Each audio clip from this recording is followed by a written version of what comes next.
जिन बच्चों को हमने अपना निवाला खिला दिया, उन्होंने हमें 2 रोटी को तरसा दिया। आखिर यहाँ क्या कमी है श्रीमती जी, जो आपको बेटे बहू के पास जाना है?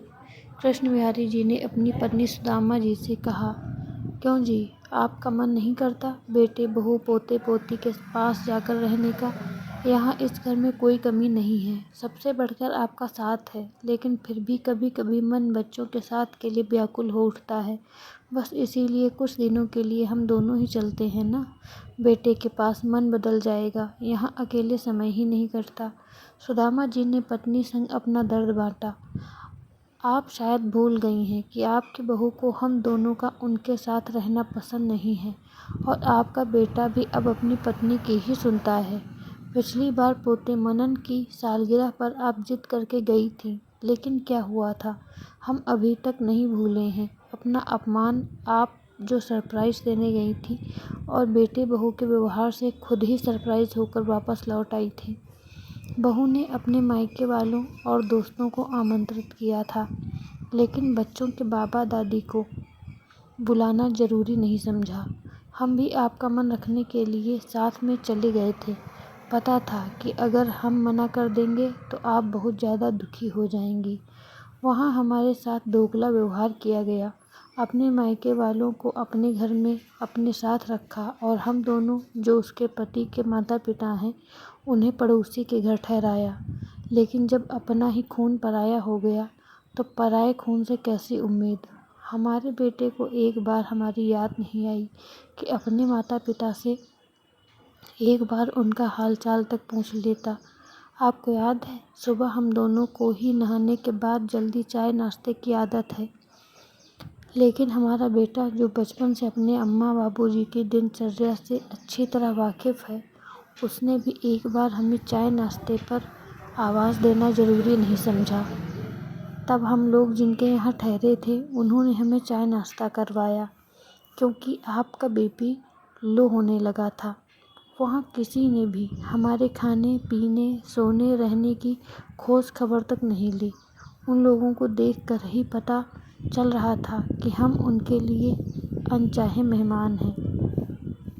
आप कितना सब कुछ लेकर गई थी, लेकिन आपके अपने बेटे ने ही कहा था, अम्मा यह सब फालतू का सामान मत लेकर आया करो। आजकल बच्चे यह सब पसंद नहीं करते। इससे अच्छा तो आप चेक दे दिया करिए, कुछ काम तो आएंगे हमारे। आपके तो आंसू ही नहीं रुक रहे थे। हमें पता था कि एक एक चीज़ आपने कितने अरमानों से इकट्ठा की थी। आपने शरीर की तकलीफ़ों को दरकिनार कर पूरा दिन बच्चों के लिए लड्डू मठरी समोसे खस्ते अचार बुकनी बनाने में जुटी रहीं, लेकिन वहाँ किसी के लिए आपकी भावनाओं का कोई मूल्य नहीं। उन्होंने हमारे सामने ही सारा सामान अपनी काम वाली बाई को दे दिया। उस दिन सालगिरह वाले दिन आपका बेटा अपने ससुराल वालों का परिचय सबसे करवा रहा था, लेकिन अपने माता पिता का परिचय देने में अपमान महसूस कर रहा था। उसने एक बार भी हमें यह कहकर किसी से हमारा परिचय नहीं करवाया, यह हमारे अम्मा बाबूजी हैं। नहीं ना, सबको बुला बुला कर तस्वीरें खिंचाई जा रही थीं, लेकिन हम कहीं नहीं थे, सिर्फ एक कोना पकड़ कर बैठे थे। जिन पोता पोती के लिए आप जान न्यौछावर कर देती हैं, वह तो हमें पहचानते ही नहीं, क्योंकि उनके माता पिता ने उन्हें कभी हमारे बारे में कुछ बताया ही नहीं। ऐसा क्यों होता है? जन्म देने वाले माता पिता ही घर में बेकार पड़े सामान से ज़्यादा गए गुजरे हो जाते हैं। आप भूल सकती हैं, लेकिन हम दोनों का अपमान हम कभी नहीं भूलेंगे। कभी कभी तो लगता है ऐसी औलाद से तो हम बे औलाद ही रहते, तो इतनी तकलीफ़ नहीं होती। अब हम दोनों में से कोई वहाँ नहीं जाएगा। हम आपका दिल रखना नहीं चाहते, इसीलिए मना कर रहे हैं। यहाँ इस घर में हम अपनी मर्ज़ी के मालिक हैं, कोई हमें रोकने वाला नहीं है। वहाँ एक कप चाय के लिए भी तरसना पड़ता है। जिन बच्चों ने हमें 2 रोटी के लिए तरसा दिया, जिन्हें हमने अपना निवाला भी खिला दिया। आपका समय नहीं कटता तो समय काटने के लिए बहुत तरीके हैं। बाहर निकलिए, सत्संग, भजन, किटी ज्वाइन कीजिए, पार्क में चली जाएं, घर पर कुछ सिखाएं। आप तो इतनी हुनरमंद हैं। समय गुजारने के लिए अपने बच्चों का साथ ही ज़रूरी नहीं होता, सबसे बड़ा होता है अपना आत्मसम्मान, और उसके साथ हम कोई समझौता नहीं करेंगे और ना ही आपको करने देंगे। अब बच्चों को हमारी ज़रूरत होगी तो वह खुद ही नाक रगड़ते हुए आएंगे।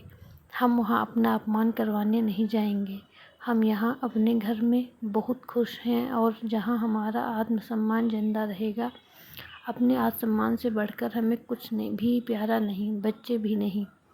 कहते हुए कृष्ण मुरारी जी की आंखों में दृढ़ निश्चय की चमक थी। उन्हें देखकर सुदामा जी को भी अच्छा लगा और उन्होंने भी पति के फैसले का साथ देते हुए बेटे के घर जाने की जिद को छोड़ दिया, क्योंकि जहाँ सम्मान नहीं वहाँ जाना नहीं, फिर चाहे अपने बच्चे ही क्यों ना हो।